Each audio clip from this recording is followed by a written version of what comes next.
How to fix Parsec Error 6024.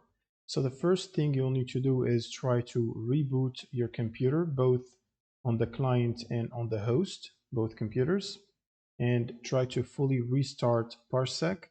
It's already running. Right click on it from the taskbar below and quit.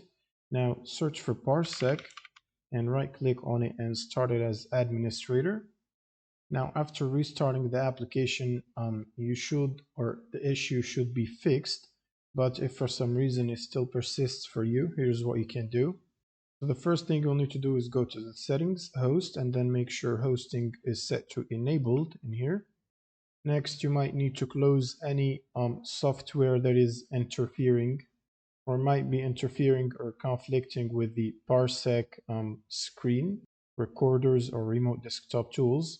So for example, you want to close OBS if you have it running, or AnyDesk or any other RDP app that is doing any kind of screen recording or connecting to a remote desktop. You want to close that while the Parsec is running. You can check for those from your taskbar below, or you can open up the task manager and go through the opened processes to find them if you are using any. And what you can do as well is check if you have the latest graphics card updates. So if you have an NVIDIA card like mine here, you might need to install NVIDIA app, which you can use to download the latest available drivers. And once you've installed the GPU updates, you can try to connect again to see if that solves the problem. And the last solution, if none of this works, is to try to reinstall Parsec.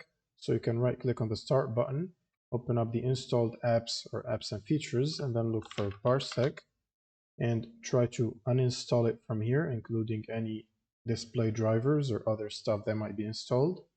And then you will need to head back to the parsec.app website and download it and install it from here again. And that should usually solve the problem.